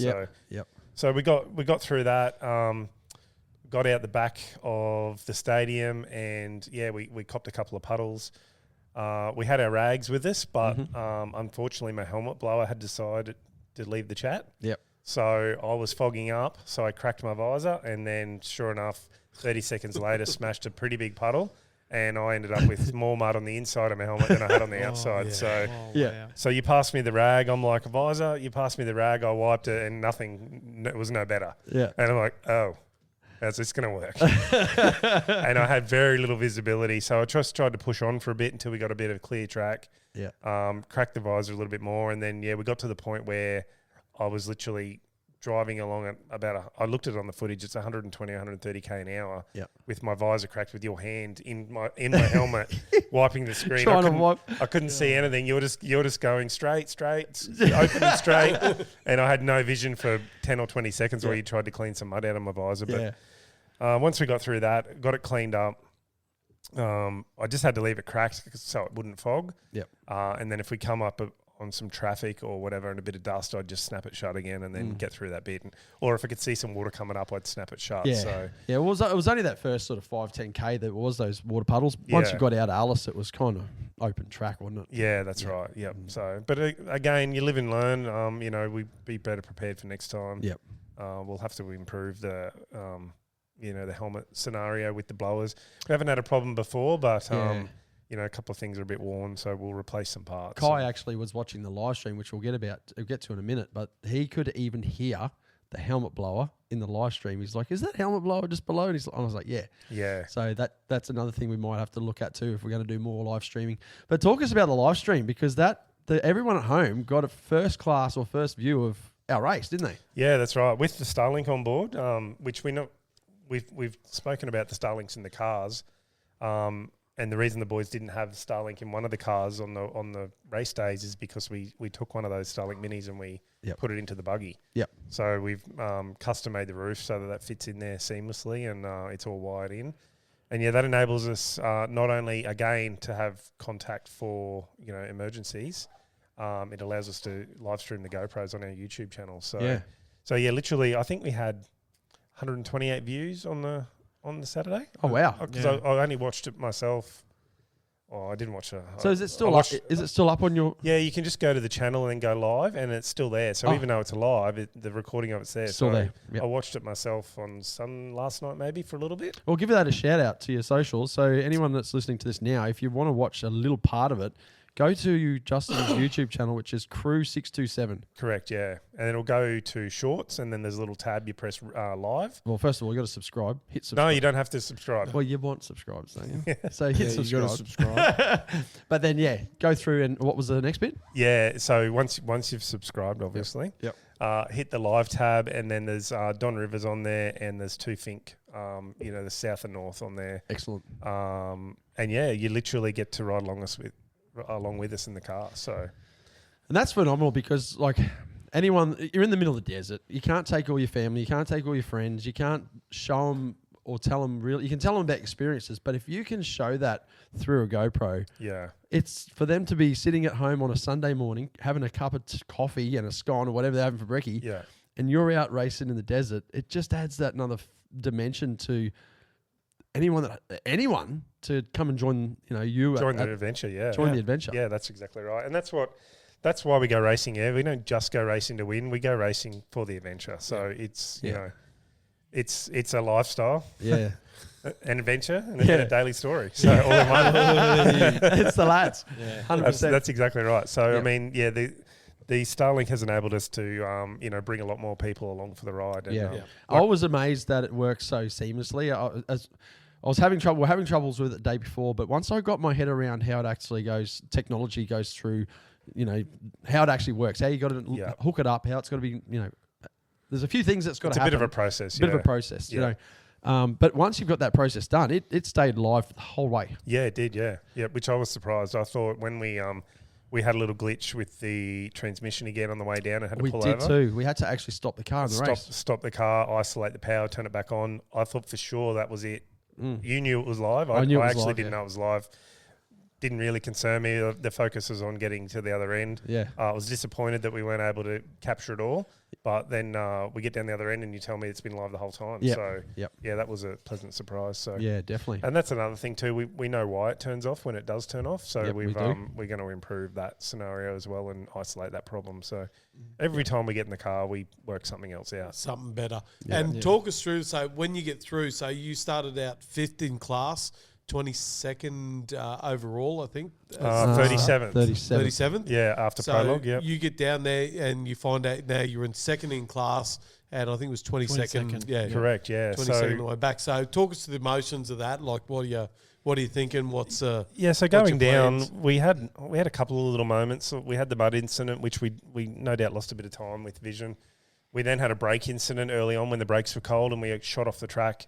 I saw that on the footage yesterday. We're doing 155 kilometres an hour on the speedo, so probably 160 something on the GPS. When we left the track. When right before we left the track. So I went to brake and turn, and next thing we're up over the berm, and we had no brakes. I actually didn't think we were going that fast. I thought, if you asked me, I thought we were doing about 80 or 90. But there you go. It was 155 right before. No brakes. That's why the Exit stage corner. left. That's why the corner came up very, very quickly. Yeah. So I was really comfortable with the corner and the entry speed, but I literally put my foot on the brakes and the pedal went to the ground, and we just sailed over the top of the berm. Yeah.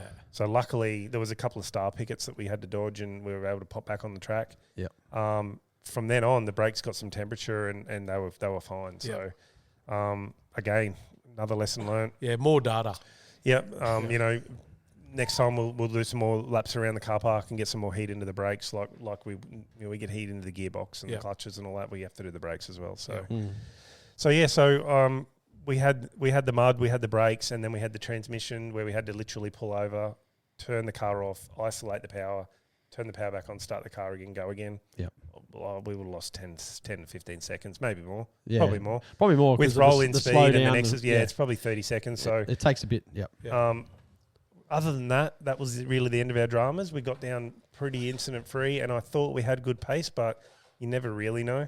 You know, you can think you're flying, and you can get there and look at the time card and just go, oh, my God. Yeah. It was nowhere. So... but to come in second from, like, say, you've made up 3 places, obviously. Yeah, cars we had, or overtaking. We had a little we had a little bit of luck with a couple of cars having some failures. Yep. You know, it's not all about driving the car the fastest it can go. It's also about the build quality of the car. Yep. So you know, some cars are better than others, and we inherited a couple of spots from some car failures. But when you look at the lap time, we reeled in the guy who got down there in first place and last year's winner. Last year, he was 14 or 15 minutes quicker than us going down over the 240K. This year was only less than 2 minutes. Yeah. So he actually didn't go much faster at all. In fact, I think he went slower by 20 or 30 seconds than last year's time. And we reeled him in 10 or 12 minutes. So yeah, that's there's the high of it fastest all, time. isn't it? Like that's Absolutely, you're coming in on a high. Now you've got to prepare the car for tomorrow to go back. Yep. And at that stage, car was healthy. We didn't know of any issues at all. Stiffy and I were both in good spirits and a little beat up. I definitely think the track was definitely rougher this year than it has been in previous years. We're also hitting it a lot faster. We obviously were to gain 10 or 12 minutes in last year's time. Our overall speed was faster. 100%, yeah. So, I mean, apart from just feeling a little bit beat up from the seatbelts and my hands were a bit cramped, felt fine. And that goes away. 10 minutes later, you're fine. It's not like you're crippled for the afternoon. Got out of the car. We were lucky enough to have Mike down there. He'd gone down the night before and set up camp. So he had his caravan, his family down there, and they looked after us. We actually had fresh baked scones with jam and cream. Yep. Yeah, got out of the car and got introduced with hot chocolate. And we didn't see any of them, did we? No. Which that's unheard of. Normally we're sitting in the car for hours on end with a bottle of water and maybe a couple of scrawny muesli bars we might have chucked in for hours until the crew rocks up. So to have that, again, another thing learnt, that was a godsend having someone down there earlier. So send Mike and his missus down there early to cook scones. So absolutely. Dinner for next year. And they shared them with Jeff and Jake in JSW car. They come over for fresh scones as well. So But so that was really good. But also on that day, like talking about the crew, they normally go around the long way and it takes them 6 hours. This year was different. We sent you guys down the racetrack. Yeah, so we'll talk about that too. So obviously we'll try to keep it in situ but we were trying to find a spot. So we did try to find a spot the day before when you're doing the pre-running. And we found a couple of spots, but we found a better spot and we turned around and went back to, didn't we, Noah? Yeah, 100%. And it was just a really rough section of road that looked pretty fast and everything else like that. And I'll let Noah, he can talk you through how he picked it. We just kind of were looking for a spot that had a good range, and obviously like the rules are 30 metres back from the track, so we're trying to uphold those rules and also still have a good line of sight to actually watch the car come through the most of the footage, because obviously we only can set up one shot and we got to get it. So we I had a second camera as well with Levi, and thank God. Thank God I did, because he didn't film anything with it. Kept pressing the wrong button. The camera. He took the camera. He blames you he blames over that. So lack of training. So. Lack of training, which is fair enough. I only gave him 5 minutes of training. So Press one button. So he comes out. It was the wrong button. Yeah. So anyway, obviously we did the whole what we camped out for a bit. We watched a few of the trophy trucks and the leaders come through first. So we were in front by a mile, obviously, before you boys were there, and watched them come through. And you know, that's scary watching them, like, because obviously through a large lens, it looks like they're coming straight at you. And you're like, woo. And then, like, obviously I had to just calm myself down. And using the whole road, aren't they? Like the they're left, not right, there. There's middle, no room. centre. And obviously they're going over whoops, right? Yeah. So obviously you don't trust whoops. Like, you know, obviously we saw a couple. As we found out, you know. So anyway, obviously you boys came through and we got a pretty good shot, which is up on Lads Potty at Instagram.com. Yeah. Or at Instagram. Yeah. And then we're like, oh, sweet. Yeah, the boys, let's go. And then we're like, oh, well, we might head off then, I guess, and go see the boys. And then next thing you know, as I'm about to walk across this road, it was a side-by-side, right, from their class, I'm pretty sure, just has bounced off of the track and is on just doing a main run on the road and then cutting back onto the main road, doing like, what, 100. Yeah, 1 minute he was on the road looking at the bushes, and the next thing he was on the bushes on the road. But he was on the racetrack, and next minute he's on the road. Yeah, like it just, and he's just traveling up the road, and then he just got back on the racetrack and off he went. Yeah. He said maybe we should just stay here for a couple of minutes more just to see what goes on. Yeah, and then obviously, you know, then there was another fella.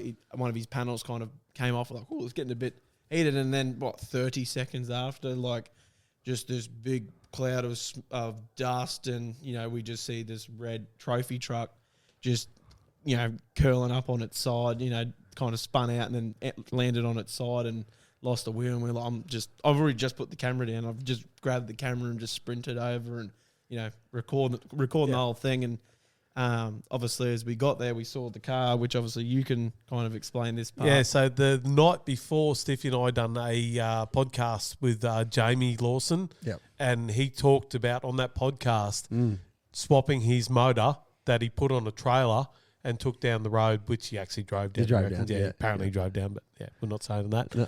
So he swapped the motor out. We snitched on him.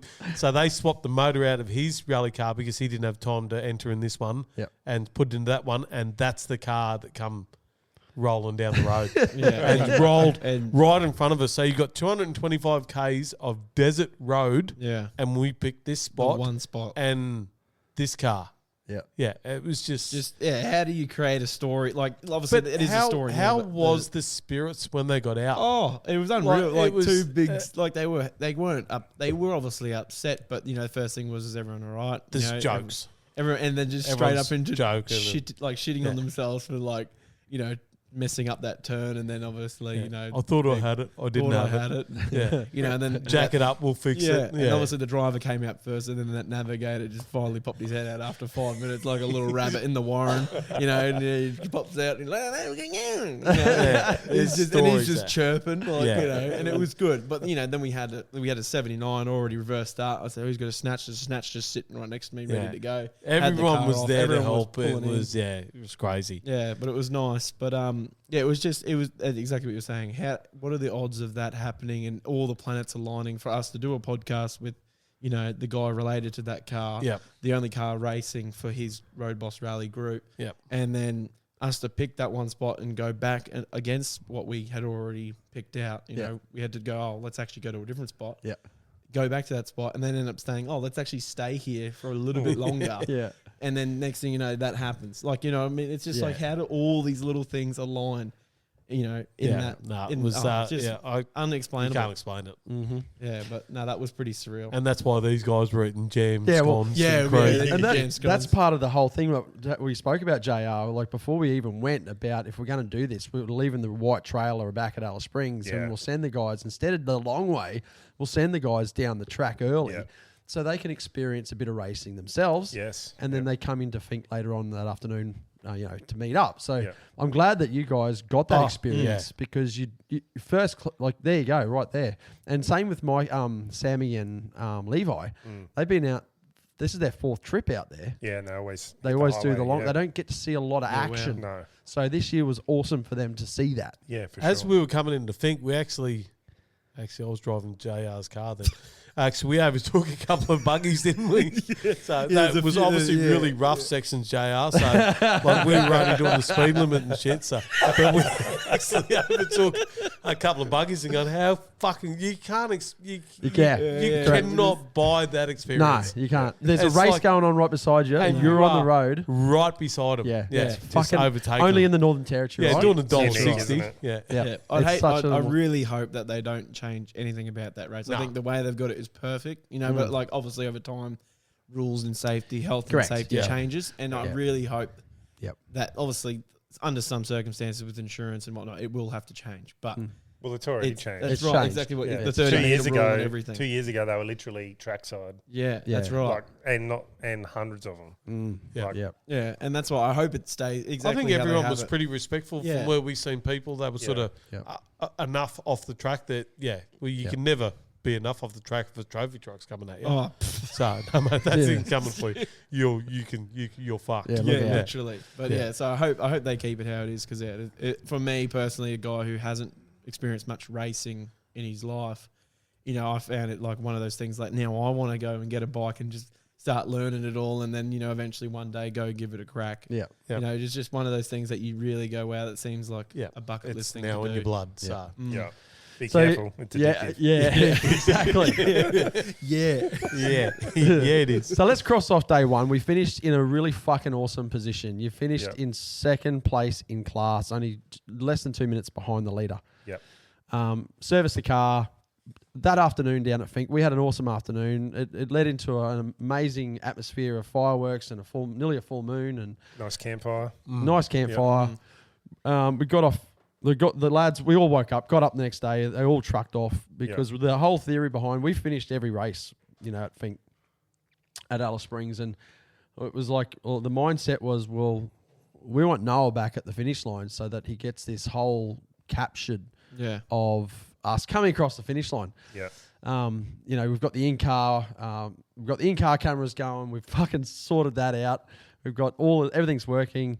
And the car was in ship-shape form, like as in we left Fink that morning on a high. Yeah, absolutely. We had a good prep on the car the night before. We found a couple of loose bolts to be expected on a new build and adjusted a couple of ball joints, did a full fluid change, and it was good to go. The car is very, very strong. Absolutely. Yep. The fastest part of the Fink track is the bottom end part. Yeah. As in the last 40 Ks on the way to Fink or Apachula. It is fast, isn't it? Yeah, it is. Like some of the speeds that we got to, and I know I said 174, and I think I might have said 175 that next morning coming home. Yeah. Now that's fucking flying. Yeah, it is. Yeah. And you think about that for a minute, that's flying. And when I was calling that because I was excited that we were getting close to that magic 180. Yeah. Because we thought we'd get to that 180. But even when we got to 174, 175, I wanted more. I was not in any mindset that this is scary, this is fucking crazy. I want more. It's just a testament to how good the cars are, yeah? 100%. Because you do that in a road car and it's sketchy. On the Bruce or on any Mexican bitumen highway. road. Yeah. On any fucking But highway. a nice flat bitumen road, and you do, some people would experience those sort of speeds in a car, but generally you don't. You know what I mean? But that's pretty scary in a road car at that speed. So I'm the same. I wasn't wigged out by the speeds we were doing, and even Jeff McNiven said, we get 150, 160 now, and it's like it feels slow, like because the cars are so good. So yeah. But yeah, we certainly had some good pace. The next morning coming back, there's two ways to handle coming back. I mean, generally speaking, the law of the land is 8/10 on the way down and 9.5 on the way back. So you make sure you get down, you get your prep in, you get your rest in, and then you send it on the way home. Yeah. Knowing what we know now, 7/10 would have been enough for us to get the win on the way home, but we were 10/10 that next morning. We were, weren't we? Yeah, I just thought it didn't even cross my mind to conserve. No. The way the car got down and the shape the car was in at the other end is better than we've ever had before. Not for 1 minute did I think we were going to have any sort of failures. So I was just driving it as fast as I could drive it. And we were confident. 100%. We were very confident in that car. Yep.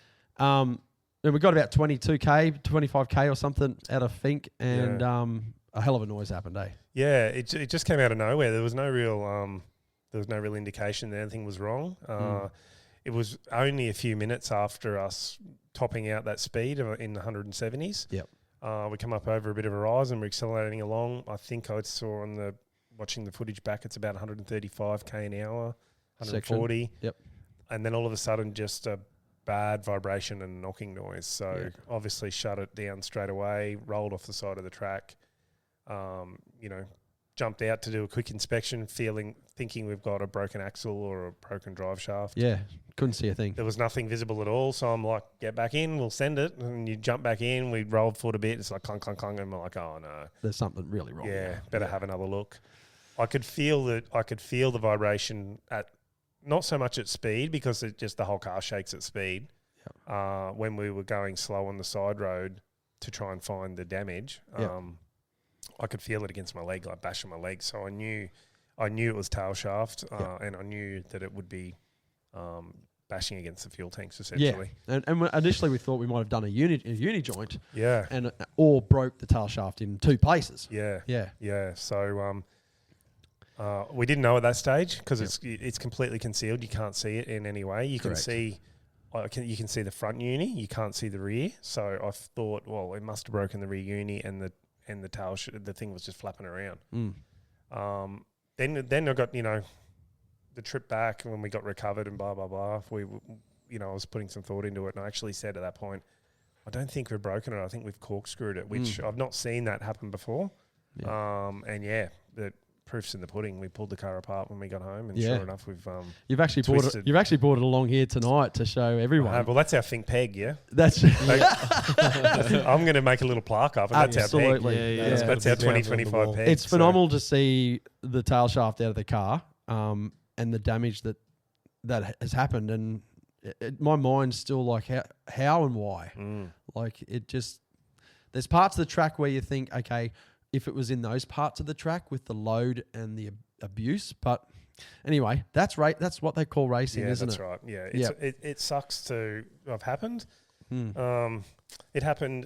A similar thing happened to one of our other competitors, but it was the shorter front shaft, which they were able to access and remove and finish the race. After pulling that shaft out yesterday, it was 3 hours to dig it to get to it. We were never fixing it. We were never dealing with it on the side of the track. No. And disappointing, but we'll live and learn. We'll replace it and we'll go again. Yeah, correct. It's pretty much like Barney. Pretty much the win that should have been. Yeah. But unfortunately, it's just not. It's just that's racing. Yeah, that's right. Realistic, like you said, if we sent it 7/10, if we just babied it on the way home, we would have walked it. We would have won it. Yeah. I'm going to jump forward out of that though. So we're going to come back to some other stuff after that. Yep. But when we got home, so we've done 3.5 days, 4 days, 3.5 days on the way back. We get back to Justin's place. We're reversing trailers in there. You've done a big day. Like my wife said to me, she said, look, I don't know how he does it. I want the drugs that Justin's on because the mower wouldn't start. Like you had to go to the battery charger. You've done a big drive home. You didn't finish on the race and stuff like that. She said he's just so calm like that. And then the buggy's still on the trailer. You're digging around underneath. No, I'll worry about tomorrow. I'm not going to get it tomorrow. And we get home. I tried to get the floor plan off, but that turned out. It didn't work. So my wife's underneath there collecting nuts and bolts underneath. She loves that sort of shit. So, and then I get home, and next thing I get photos of the corkscrew of that. Going, I knew we couldn't leave it alone. No, I couldn't. I couldn't do it. I to be honest, I really only stopped doing it so that you guys could go home. I didn't want you to feel Yeah, it I had a hang around or feeling whatever. that was, yeah. So I just like, nah, I'll leave it. I'll leave it. And then you guys all went home. I went down, locked the gate. I come back up, I pulled the shed door down, and I got straight back under the car. Leave it. Played some real slow jazz, sad music, just unpulling You it and the apart. buggy. And Yeah. Yeah, no, I just thought that was, but the missus to sort of say that, look, I don't know what he's on, but he's just so calm and relaxed. And obviously she's seen me throw spinners and shit around and fucking losing his shit over fucking mowers not starting. But so relaxed and Staff will do that to you. Yeah. Personally, though, like taking it back to that, like to it all happening. Obviously, we'd only just arrived into Alice Springs. We pulled up. We're like, let's go get some brekkie, and a coffee. Because we had no you know, Starlink, so we couldn't find out what they so we were didn't know doing. what was happening. And then obviously we got back, and I'm walking out of the pisser, and I don't know where you were. I was going to find you. I was at the coffee shop. Yeah, getting a coffee, and then Levi's gone. Just bluntly said, they're done. I'm like, what do you mean they're done? They're done. They're broken down. They're on the side of the road. I'm like, sick. Cool. Fully sick, mate. So we just drove, and then obviously, the next thing for us was obviously we were in the mindset of having to pick them up, but obviously, you boys got lucky, and I even saw in that, like as I just went through the GoPro footage today, that fella that picked you up was literally on the side of the road next to you when you broke down, right? He was already No. Or was there a different fella? No, that was a different fella. That was a different fella. Oh, So he wow. sort of when we pulled off the track, there was a car there, and I don't know what they were doing, but they were Johnny on the spot. They were right there, and then he got in his car and took off after 10 minutes. Sick. And then I kind of said the next car? Well, we knew Michael was coming up from FINKE, but he was waiting at the road closure once the last car went. And I said to you, well, hopefully there's going to be an empty trailer come along. And fucking an empty trailer came along. I fucking waved him down and said, mate, can we... He was trucking too. He locked up and skidded off into the side. Yeah, I know, yeah. He wasn't marks where he pulled up. He wasn't going to stop, but I waved him down. And anyway, he stopped and he's like... And he was following his crew. Yeah. And he said to me, look, if we break down, your buggy's off. And I'm like, that's cool, man. Let's just see how far you can get us, Yeah. Oh, that's So great. That's the spirit of the race, isn't it? correct. That is the spirit of And the but we thing. couldn't. Like he was in everyone's helping each other. He was in a single cab Land Cruiser, and there was two of them already in there. So we put the buggy. Now this thing is not a cheap buggy, right? I'm not even going to say what figure it is, but if you can just imagine, we've just loaded up in a very expensive more than a Happy Meal. vehicle, Yeah. and just watched it drive. Cost twice my first house. Yeah. Okay. There you go. All right. So And he was on Sydney Harbour. we've loaded up on some random's trailer. Yep, and sent it. And then wave goodbye to it. And wave goodbye to it. As in, like, we've now got to try and get No us- phone number. Yeah, well, Didn't even get a rego. No, of the car. nothing. That's right. Well, Yeah. me and Levi were on the mission to come and get you, and then obviously that's when you called us. And then you'd said, we're like, yeah, do you have his number? No. No. Do you know his... No. No. Nah, nothing. I was like, do we have registration anything? number, And he's like, nothing. yeah, we got this photo of it, and it's a shitty photo from the fucking back, and you can barely make out a number or any logo on the side of their car.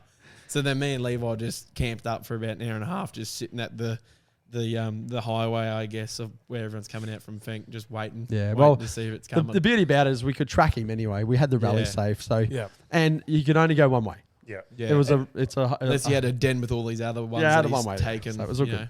I But think yeah, it but speaks at the I think it speaks volumes of the off-road community, though. Like, he had no qualms in helping us, and we have no qualms in letting him take our car. It didn't even cross my mind. no So when you think about it, you would never do it anywhere else. anywhere else. No. Yeah. No, You wouldn't give someone your Absolutely. push bike, let alone your race car. exactly. So literally gave two randoms in a car, our car, and said, Righto. "Can you get it to the other end?" Yeah. And off they Wow. went. So It's very red, and I'm not saying bad redneck racing, but it's redneck racing, isn't it? It's Oh, like it's absolutely. all the same Yep. people Yep. there to help each other, Yep.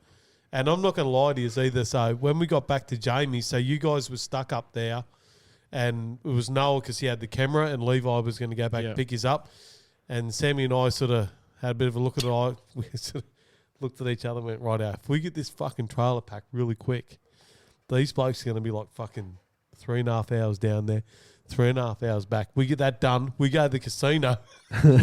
We check in nice and early. So we had a plan. So it was sort of, like you guys had your drama, but yeah, Sammy and I, we were going straight to the casino. So. Yeah. Didn't work out well for you though. It didn't, no, did it? So you just come back and The then we plans hightailed changed it. on the fly quite a Like, bit. it did, and it did, and it didn't dishearten any of the trip, did it? No. Like we had a great time on the way home. Oh. Well, I won $500 on Keno. Yeah, no, that was insane. That was it was definitely some good moments. Had the dogs. Obviously the worst part about it was you boys both got the sickness. You know, so obviously Stiffy was down with the sickness. And I still am. Yeah, And it's a still week am, on and I'm still week on. yeah. But you were sleeping in the back of the car the whole way. So, you know, obviously me and Barney carried that first day. And then, that's where I think we sort of we fell in love. Yeah, fucking it's an unbreakable bond now, right. isn't it? Yeah. And then obviously that was the first and second day of drive. And then the third day, Barney then had caught the same sickness. And then, you know, he was done. He was in sick bay 3,000. Yeah, so then, you know, but then you'd kind of came good and just kind of helped me drive as well. So, yeah, you got to overtake your first road train, didn't you? Yeah, I did. Got How me was first that? road. No, it was all right. Yeah, it was good. Yeah, it was good. Yep. So you'll tell your kids about that, way. Oh, 100%, mate. I think it was the coolest bloke Making out memories. there. Oh, yeah. Cool memories. But nah, it was good. Yeah, what a road trip. And you know what? We'll probably do it again one day as a lads community again. Maybe even next year. Who knows? We'll have to see how that plans Well, out. that's right. Well, I came across my first road train and my first glory hole at the same time. So. You did too. You did too. Wasn't it a retired glory hole? Yeah, retired glory hole, but I was that tempted to just grab one of you, like maybe, I don't know if you had a ball pen hammer in there or just knock the hole out, give it a bit of a clean out, and call baby boy over for a quick inspection. You are a chippy at trade, so I reckon you cut it in there and filled it in and then took a video of it. Oh god. Oh, yeah. But yeah. Righto. So I mean, you're going to get a lot more on the vlog. That's so it. That's right. We've touched Can't base on a spoil it lot all. of little things and that, but to tell everyone everything is it's just you can't. couldn't. So it's And we're doing a pretty around the block job. We're going from the start to the end to the start, Correct. to the Mate, middle yeah, and the it's- start. So Yeah. the We're vlog all over will, the show. the vlog will tell it in its sequence, I guess, Its and natural actually, form. its natural yeah. form. So And I'm really looking forward to watching it and seeing the adventure again from the camera lens, I guess, you know? yeah, So that's going to be fucking amazing. It's something we've never experienced before, Yeah. is it? Yep. and there'll be be bits really and good. pieces in there that you guys actually didn't see because you're obviously racing and stuff. Yeah, so that's thinking right. about there's a other lot of things, behind the scenes sort of stuff that went on and bit of carry on. So Yeah. No, it'll be good. Definitely tune in for it. yeah. Yeah, definitely. So anyone listening out there, again, it's going to be on the Patreon website. So click the link in the bio of the Instagram and the Facebook page. $5 gets you some amazing entertainment. That, you know, what we've just done. It's fucking awesome. It's epic. Yeah. It's great. So, mate, Justin, again, fuck, I just can't. You've blown my mind Yeah. again for another year of racing out in the desert. Damn tail shaft has cost us a win, Yeah. but that's Should we racing. get it? I'm going to get it. I'm getting it. Go and grab it. We probably need to take a photo of it and put it up on socials as well, just so that everyone. Make it the cover of this Everyone- bloody podcast. Yeah, the fucking tail shaft. I've got to give a massive shout out to everyone. So Justin Ryder, thank you very much for allowing the Lads podcast to be a part of your racing and a part of this mad adventure. Look at that. Barney's doing it. It's fucked. Very good. Yeah, well, that's yeah. Well, are you Well free done. tomorrow for a shoot? I'm not talking about your camera work. Talking about your corkscrew work there, bruss. Your hand movement's amazing. It looks a bit like a mic boom. We could probably make it into. Look at that. Yeah, look at that. It sort of looks like it's screaming though, doesn't it? It, It was. does, yeah. It was. 2 eyes and it was. It's in a world of pain. Yeah. Pass it around. Yeah, awesome. Thank you, Noah from Peak Production, mate. You've put up with a lot of Barney's bullshit over the last 2 weeks, but Yeah. in a way, I can see you've fucking loved it because you guys have got this bromance going on that's only going to turn into something even more special with So I'm him. apparently going to the wedding. So Yeah, he's potentially just going to be the free bartender. Yeah. And just hand out the we never piss. spoke about this. And yes, we did. That's the only way you're Did we? coming. You don't have a stay in this. Yeah. That's it. I want to be the drunkle. Yeah, you can be the little drunk. wanna be the drunkle. bartender. Yeah. Well, if you're the Yeah. bartender, you get to your one for Yeah. him, one for me. One for me, one Yeah. for you, one for me. So Yeah. So yeah, massive thank you, Noah, for what you've done so far, as in the trip out with us, putting up with our shit, and also doing your job of fucking capturing something unique. Storytelling. Because spawning. it's there now forever. You know, Yeah. this Fink trip, even though it didn't end the way we wanted to, it's now fucking Yes, but it also builds tension for next year as well, depending obviously if you boys do vlog next year. Yeah. You know, it builds that added tension of background storyline to, you know, to what to what you got more of a build up. And Yeah. there's a lot more unfinished business left behind. 100%. there He's is always unfinished storyteller, business, isn't yeah. he? Yep. Yep. So that's looking forward to that as well. I got to give Black Cat another little shout out. Thanks, Yeah, Jai Black Cat. Brendan, for coming on board with the Lads podcast, helping assist us with the cost of doing this as well, with bringing Noah along to vlog it and creating this vlogs. That's going to be coming out, so that's fantastic. Barney, thank you for coming along as well, Mate, because you've added absolutely. another dimension to our racing trips that has just turned it up to another level. Thanks. So you've done Jeez, an amazing. I'm blushing. I'm actually blushing. It's been good. I've got to give a shout out to the crew. You know, Yes. like we can't do any of this Nah. racing without the crew. It takes so much to go away racing. So, you know, and Mikey, Levi, Sammy, I've got a shout out to Mikey's missus, Lauren, and the two kids. Well, all the wives and girlfriends, that's Correct. how it works, yeah. Yep. Even though if they're not there with us, they're allowing us to go do it. They're putting up with the Yep. you know, the long nights in the shed and Correct. not every other weekend, every weekend in the shed. Yeah. So yeah, thanks to all And of the our night wives we and come back. partners. Yeah. Oh, yeah. Long 11 days. Hey, mate, that was the quickest 3 minutes of her life. And that's with a debrief, lay down, and tickler. And no doubt we'll so Gun to Windy's the next race, Justin. Yeah, Gun to Windy's the next race Yep. in about 6 or 7 weeks. Yep. I'm gonna be there. So whether Are ya? I'm invited or not, so I'm going. right. Yeah, I'm gonna go and watch. That'll good. be good to. It's another good race to watch. That's this will be my third time actually. So I've been there twice. Good race again, and with the Starlink. So that'll be something different that we haven't done The in live stream. previous years. Yeah. Correct, So yeah. stay tuned for that. Correct. And we'll be better just- at that too. Like there's a few everything we've done with this race. There's improvements everywhere. Yeah. That we can do for the next race and the race. You know, so your whole setup is getting better and better and better each time we go racing. Yeah. Turn the clock back to the old U-Haul days. Like it's just been this progression of growth and a progression of professionalism as well. And it shows in your builds and it shows in the car. Yeah. That part that Noah's got in his hand that failed us is not a component that we ever thought we'd ever have a problem with. But here we go. Nor that we can Control. control nor change. So Yeah. you know, hopefully it was just a manufacturing fault with that one, and we'll bolt a new one in, and we'll try again. So what's your thoughts of that? We've just going to stay with the OEM because obviously the Fink track doesn't. There's no other race track like Fink track. Correct. So you can go racing in every other fucking race track around Australia, and you would not ever had that problem. Yeah, if we can't find a better replacement, there doesn't seem to be anyone making one at this stage. So if we can't source a better replacement, we'll stick with the OEM. But Yeah. you know, I think next year we'll definitely start that event with a brand new one, regardless of Yep. you know, it would have done 2 more events this year. Yeah, correct. It'll do probably 1 to 2 events before the next Fink. So Yep. that drive line will definitely be something that every year we go to Fink now, that'll be fresh. So it's just Have a another thing we've spare. learned. Yeah. And a spare, yeah. Yep. Yep. It's probably not something.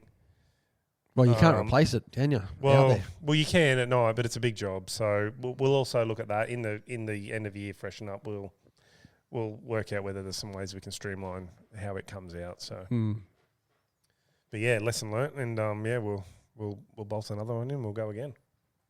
Excellent. Thank you. No doubt we'll also have some Fink. Are you using any of the video from the Fink pages from their From the live streams? stream, yes. You are. Yep. So I'm going to give them guys a bit of a shout out as well because obviously we're going to use a little bit of their content. Yeah. Yeah, So- go for it. Yeah, the Fink community, obviously the Fink YouTube page, they do a fantastic job with live streaming it.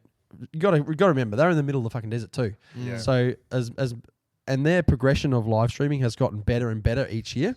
I remember going 10 years ago for my first Fink, and they just had one camera at the start line and they had one camera at the finish line. And that was it. And it was a very glitchy camera, but at least you got to see something. Yep. The live stream they're doing these days is also in-car footage as well. So it's phenomenal that they've grown their live stream ability as well. And we'll be probably using some of that on our vlog, which is only going to give you guys, lads and lasses, a better view of how our FINKE 2025 adventure went. Yeah. So, yeah, I think that's enough shout-outs because I think that's everyone done. Have I missed anyone? No. Right. Oh, you have? Who have I missed? I don't know. Oh. They can stay forgotten now. Yeah, right. So this is. Thank you very much, Justin, for coming in tonight and recording. We'll drop this one tomorrow. Anyway, and thank you, Noah, again for coming in, sitting down, having a great. This is awesome. This podcast we've just done of going back over what we've just done. Fucking, I can't get enough of it. I think that's our longest podcast too. It's an hour and 40 something. Oh, yeah, it's going along. Yeah, That's wow. good. What's the overtime rate? What are they charging you? Oi, you're not getting paid now, bro. Wristies. Bro. Baby boy, don't make me come over there. Go on, finish No, it. I'm not doing it. Yeah, there'll be new lads merch coming out soon, I reckon. Don't But make me yeah, come nah. over there. Is there? Actually, yeah, I reckon it's just out that one. Yep. Don't make I me reckon come leave over it there. Leave it there. Leave them on that cliffhanger. Leave them on high. Yeah. Leave them hanging. All right. Well, thank you, everyone. Thanks for listening. If you've Yeah. gone all this way through, thank you. Thank you very much. And I'm the Stiff Man. Oh, hang on. I'm going to let everyone else do a shout first before us. JR, say your goodbyes. Yeah, thanks for having me, guys. It was great to catch up again, and I'm really looking forward to seeing this vlog. Me too. Yeah. Noah. No, well, thank you for bringing me along, JR. Obviously, you know, you had to feed me. I'm not the cheapest one to feed, but thank you for looking after me and whatnot and giving, like, after I've quickly mentioned, obviously, seeing some people's setups out there, they had logs jacking up their diffs and stuff, and we had, 5-star entertainment. We had Let's not talk about the jack. Let's not talk about the jack. But we had a TV, we had everything. There was 2 TVs in the trailer. Yeah. Like, come on. Yeah. So thank you for being very accommodating, and obviously to the boys for bringing me along as well, and creating the whole idea of it and wanting to vlog it. It was a great experience. Yeah. Thanks for coming, mate.